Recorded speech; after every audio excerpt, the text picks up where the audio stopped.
Hey guys, welcome to part 19 of Let's Play Pokemon SoulSilver. In the last part we had an embarrassing time fighting a red Gyarados, and then us and the Lance Dragon Trainer, we were hanging out for a bit, you know, a couple of cool guys. And yeah, now we're in the Team Rocket hideout. Now I actually really like this section of the game. This is the biggest, what did I call it in the other part, like set piece or biggest event? Yeah, that's what I call it. This is the biggest event in the whole game, and actually we're going to be in this hideout for the next 2 parts. So you got to realise that's quite a long time because this video and these videos feature a lot of fast forwarding. So this team, I really like this Team Rocket hideout, mainly because it's actually a Team Rocket hideout. It's actually their headquarters. In the first generation you fought them in a few different locations, but all those locations were just where Team Rocket had taken over, and that was fine. I mean, that was pretty cool. It was still, you know, I still enjoyed them. Bit repetitive, but I still enjoy fighting Team Rocket. But you never actually fought them in their own HQ, and I like the idea that this is now you and Lance, you know, Lance, one of the most powerful trainers in the region, or in the world, I guess I should say. I don't know how the Pokemon world works, but I don't know. But yeah, you're actually now storming the place. You're actually storming the Team Rocket HQ to stop their misdeeds and all that kind of stuff. So yes, this part is going to feature a lot of battling, because actually in this place there are these Persian statues where they're super evil. Definitely super evil. They have red glowing eyes, and if you walk past them, then you'll trip a switch or some sort of alarm, and 2 Team Rocket grunts run up to you and fight you. Now this is pretty nice because you get a lot of XP from doing it.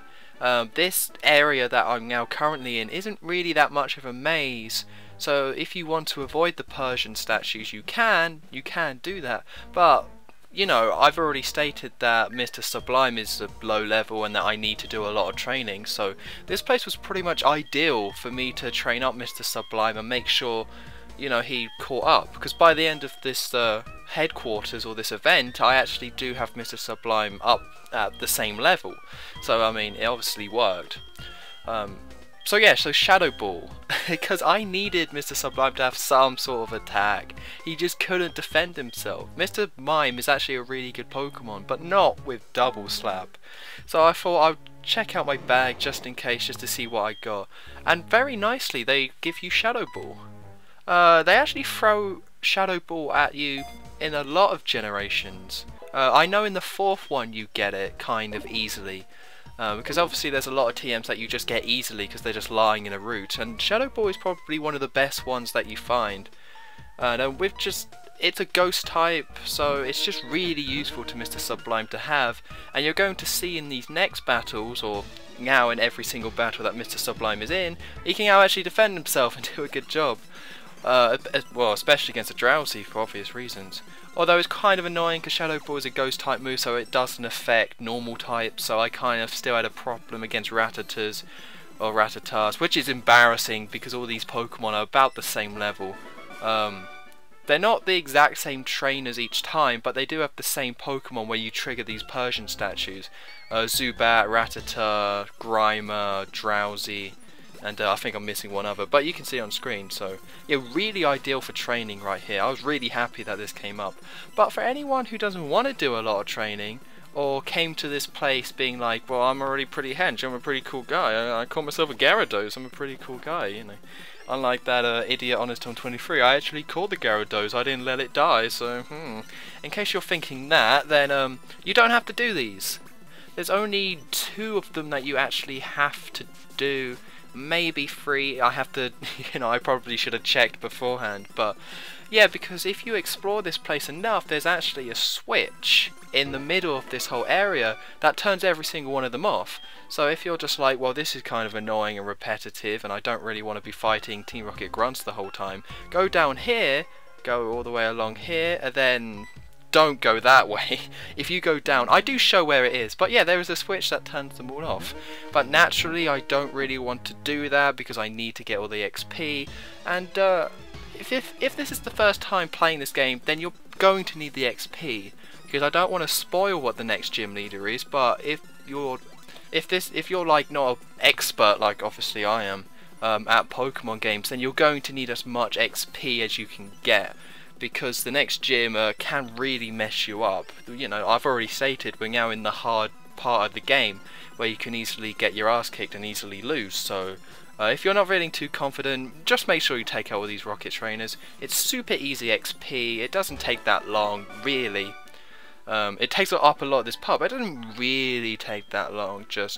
Yeah, it's just a really smart idea to take on all these trainers just in case. Although if you already have if you only have 4 Pokemon, then you probably don't need to. I don't usually have 6 by this point, but if you only have like 4, then you'll probably be good otherwise.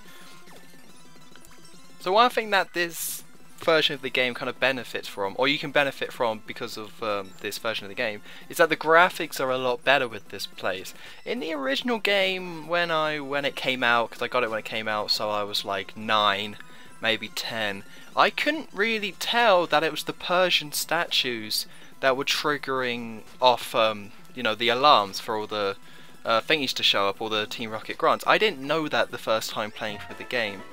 And then I embarrassingly did a lot of searching, and by the time I found the switch, I was like, oh, that would have been kind of useful beforehand. Because the graphics don't really make it seem like it's the Persian statues that's triggering it.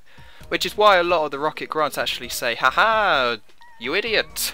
Or there's a lot of clues to it just written down, or if you talk to people, they'll say, oh, it's the Persian statues that are making all the Team Rocket Grunts come. Because the main indicator that you would have, you know, that you're tripping an alarm is the sound. But like I've said quite a lot of times, when I play handheld games, I don't have the sound on. So it's pretty nice that in this remake they actually have it so there's a red siren going off as you walk past. So it's definitely crystal clear that this is going on. And one thing I'm actually going to check while we're doing this, I swear there was some sort of battle you were supposed to do here. I don't know. I swear that they made some more changes to this place as well. I just can't quite remember it. And also this isn't the only place in this HQ. This is like maybe half in terms of battles, depending on how many you do. It's like halfway, maybe a third of all the battles. So once again, you don't have to do these battles at all. You can just walk on, and there are a ton of required battles that you have to do. There are quite a few of them. But yeah, so I just really like that you actually are in the hideout, because one thing I really did enjoy, or one part of the game I really did enjoy in the 4th gen, I know I'm going to say something positive about the 4th generation, it's crazy stuff, crazy business, is that I really liked the section where you stormed the Team Galactic HQ. They actually had a big building you had to break in, you had to try and take everyone else out, you had to work your way to the top and find the correct route. I thought that was really cool. So it's really, I mean, I was a bit disappointed that in the 3rd gen they didn't really have hideouts. I mean, they kind of had hideouts, but they were pretty lame. I like the fact that this is kind of like an industrial building. So yeah, I swear, I'll be honest, I'm looking up on Bulbapedia some of the differences here. I don't care, I'll shamelessly do that. Because I swear that there is someone you... No, I guess not. For some reason I remember fighting your rival here. I don't know why I would think that, because I definitely had a really tough time fighting all these trainers the first time. But I mean, one bit of obvious advice, I don't even really need to have to say it, is that you can always just leave this place and heal. So don't worry about buying a ton of potions or anything like that, although of course if you don't want to go to the Pokemon Center and heal, then don't do it. But Mahogany Town is, designed well enough, so it's pretty much, you leave the Rocket Center HQ, you go straight down and right in your Pokemon Center, and then you can come back really quickly. There's not that many sections in this game where it takes a while to get back to a Pokemon Center. I know I already talked about in the last part, going up to the Lake of Rage can take a while to get back, but of course, like I already said, you can just use Fly. So yeah, you can, it's pretty quick, especially with the running in this game. It took a lot longer in the original game because you couldn't run. But with this guy, in this game with the running shoes, boom, you're back in the Pokemon Center, you come back, it's cool. And this is kind of a cool little section, or a cool idea. I think they already did this before. There's all these panels here, and if you stand on the wrong panel, then you get a Pokemon encounter, or you have to fight a Pokemon. It's Voltorbs, Magnemites, I want to say it's Magnemites anyway. Yeah, Magnemites and Coffins. And the reason why those are the Pokemon that are chosen is because... No, it's Geodudes. Yeah, I didn't think it was. Yeah, Geodudes. And it's the reason why it's these Pokemon is because they're supposed to be mines that you step on. And all these Pokemon know self-destruct or explosion or something like that. But strangely enough, I assumed that every time you stepped on one they instantly used explosion or self-destruct to take you out. But that Voltorb didn't. The Voltorb just didn't use that move. Oh, I swear it didn't anyway, so yes, I had Mr. Sublime out first, and unfortunately Mr. Sublime couldn't kill the Geodude completely, so now he's dead, which is always cool.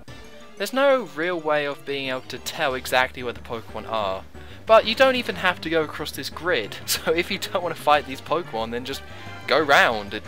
It's a bit odd that this grid is even here, really, but you know, it's a cool little feature, and you know, it definitely shows, oh, they're just so evil. They're just so evil. And also, this one is a bit more complex than the original one, but yeah, there's no real way of finding out a set path, you know, or anything like that. But one thing I think is cool about it though is that it really reminds me of GoldenEye, the N64 one, when you had to go on the Aztec level and you had to pick the specific route. Although with this game it does not matter at all which route you take, you know. Well, it does matter which route you take, but you know, if you encounter a Pokemon then just kick its ass and move on, it doesn't matter. And what I like to do is just clear a straight path in the middle like that so I can get straight back and it doesn't matter. And that teleporter as well, you know, takes you straight back to the Pokemon Center, so... Although once again, it's more that teleporter is only really there because of in the second gen it took a lot longer to get to places. So it probably took you a long while to get, you know, back here or to these stairs. So I guess they just created that shortcut to make things a bit easier, although it's kind of a bit pointless in this version, I would have to say. And also I'm going to throw out there, the Persian statues don't reset when you leave. I think that's one thing that people might worry about if you're playing this for the first time. But no, they don't reset at all. You can just walk past them whenever. Although it would have been interesting if they didn't, or if they did reset though. So you could just get infinite XP, but oh well. I guess it's a bit too harsh to do that really. Because there's no one route to actually get to the stairs. You always have to fight two trainers. Yeah, and also the Pokemon there don't reset, so that's kind of nice. It's kind of nice. So yeah, again, it's just more battles. One thing I will say about this place is that I don't really like the music. I don't hate it, or I don't like this version of the music. I don't hate it, but it doesn't really sound that evil. Just not really evil enough, which just sounds a bit weird. Or it doesn't really sound like Team Rocket music. Like, listen to this, it's just... Oh, I just had to pick up a nugget, didn't I? Like, yeah, I can kind of see what they were going for, but it sounds like it would have fitted better in Luigi's Mansion than the Team Rocket base. Because the Team Rocket have, you know, has the... Yeah, the kind of like... that music and all that kind of stuff. So, I don't know why they went for that kind of weird music, I don't know. I don't dislike it for the same reasons why I dislike the other music in the 4th gen. You know, being too cluttered. In fact, this has got to be one of the least cluttered tracks, or least messy tracks in the whole game, but I don't know. It's kind of a weird kind of melody that they kind of went with, which is kind of a bit odd, I don't know. I don't know. Oh, well, we got the same old Pokemon here, and York is actually doing alright, which I'm kind of proud of. Because at the point of recording, York is still not proven his worth. He still just gets killed far too easily. His defense is still far too low. And I don't know. I do like Cyndaquil and all that, but once again, I've just been having a bad time using it in this playthrough. But yes, this is the computer right here. You just go there, you flip the switch, and boom. Although I already went to every single Persian statue in this place and already fought every one. So definitely a bit pointless. But one thing that's quite nice about the mines though is that if you want a Voltorb, you can catch one of these Voltorbs. I'm pretty sure. You know, Voltorb isn't the worst choice in the world, it's not the best choice in the world. And yes, here's one thing that makes...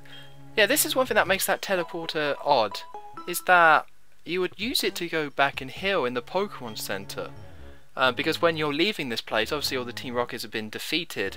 So you wouldn't need the teleporter because you could just run straight to the stairs and it would be fine.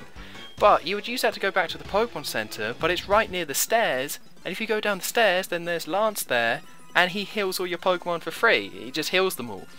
Which I actually didn't know, obviously. I mean, there's no indication that Lance would do that. So, of course, in the original, and in this, and in Heart Gold as well, when I played through that, of course, like an idiot, I went on the teleporter, went all the way back to the Pokemon Center and healed there. It's just weird that Lance is there. I think Lance should have been like at the top of the stairs, and then you go talk to him, and he says, "You ready to go down there, sports?" or whatever he sounds like. I don't even know. And then he heals your Pokemon then. So yeah, so Lance has once again, you know, got lost. But that's about all we have time for in this part. So next time in Let's Play Pokemon SoulSilver, yeah, unfortunately we're going to be fighting a lot of Rocket Grunts again. Although nowhere near as many as this part. This has been the part that has just been fighting of Team Rocket Grunts. I mean, it kind of gets a bit repetitive, you know, especially for a Let's Player like myself. I probably should have done it off screen, but it's too late now. So I've been on Storm23. Don't forget to like, comment and subscribe, and I'll see you for the next part.